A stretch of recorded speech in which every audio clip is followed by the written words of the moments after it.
এটি সেই আয়নাঘর। একটু ভিতরে ঢুকে দেখানোর চেষ্টা করছি যে আসলে এই কক্ষটা কেমন। এখানে একটি জায়গা আছে, আমি যদি হাত মেলতে চাই পুরোটা আমি মেলতে পারবো না।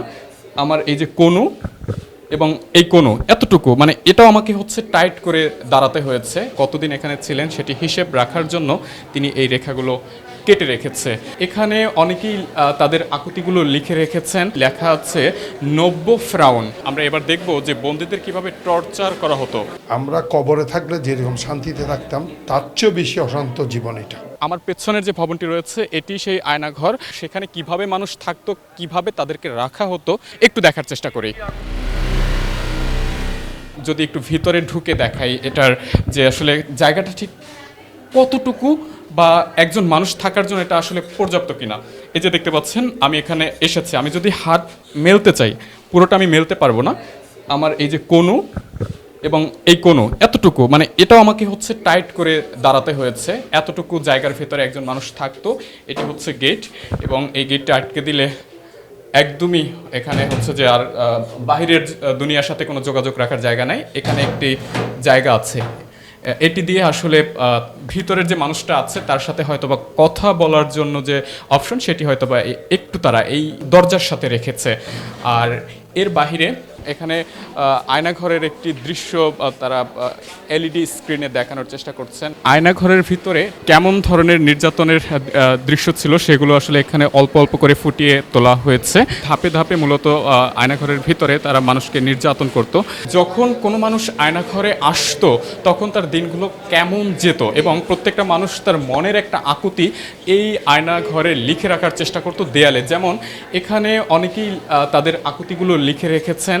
পাশাপাশি আমরা নিচে দেখতে পাচ্ছি লেখা আছে নব্য ফ্রাউন, এর পাশে লেখা আছে 90 দিন। হয়তোবা এটাকেও লিখে রেখেছেন যে তিনি এখানে 90 দিনের মতো ছিলেন। আমরা যদি একটু পাশের দেয়ালে দেখাতে চাই যে এখানে দীর্ঘ আমরা একটা রেখার সিরিয়াল দেখতে পাচ্ছি, অর্থাৎ একজন মানুষ কতদিন এখানে ছিলেন সেটি হিসেব রাখার জন্য তিনি এই রেখাগুলো কেটে রেখেছে।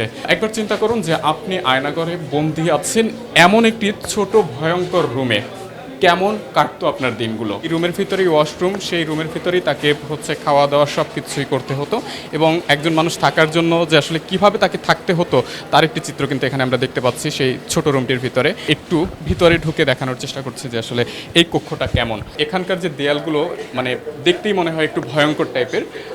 পাশাপাশি দুটি এখানে ছোট জানালার মতো তারা রেখেছে, যেটি দিয়ে আসলে বাহিরের কোনো অবস্থান বোঝা যায় না যে বাহিরে কি দিন নাকি রাত। আর এখানেও সেই মৃদু আলোর একটি ব্যবস্থা আছে। আমরা কবরে থাকলে যেরকম শান্তিতে থাকতাম তার চেয়েও বেশি অশান্ত জীবন এটা। আমার নিঃশ্বাস আছে, চোখ আছে, কান আছে, শুনতেছি, বাট কোনো কিছু প্রকাশের জন্য বাইরে যেতে পারছি না। এটা কোনো জন্তু জানোয়ার, হিংস্র জানোয়ার পর্যন্ত এরকম করতে পারে না। আমরা এবার দেখব যে বন্দীদের কিভাবে টর্চার করা হতো। টর্চারের জন্য একটা সেল ছিল, সেই সেলের ভিতরে আমরা গিয়ে দেখব আসলে টর্চার করার যে ধরন সেটি আসলে কেমন ছিল। টর্চার রুম সম্পর্কে একটা ধারণা তারা দিয়েছেন, যেখানে মাথায় কারেন্ট শক দেয়া, নখ উপড়ে ফেলা, উল্টো করে ঝুলিয়ে রাখা।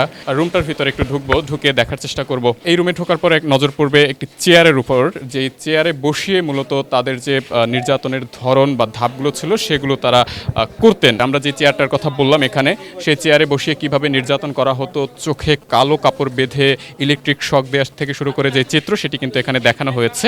ইলেকট্রিক শক দেয়া হচ্ছে এবং তার চোখ কিন্তু সম্পূর্ণ কালো কাপড় দিয়ে বাঁধা, এবং আশপাশে অন্যান্য নির্যাতনের যে সরঞ্জামাদি সেগুলো কিন্তু পড়ে আছে।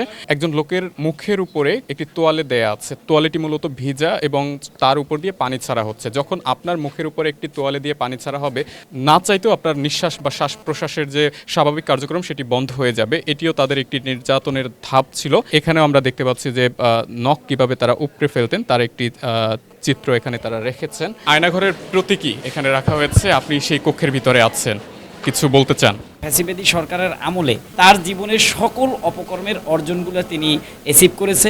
আমরা যদি আর কিছুক্ষণ সময় পেতাম, এইখানেই মাটি চেপা, জ্যান্ত মাটি চেপা দিলে মনে হয় জেটটা আর কি একটু কম।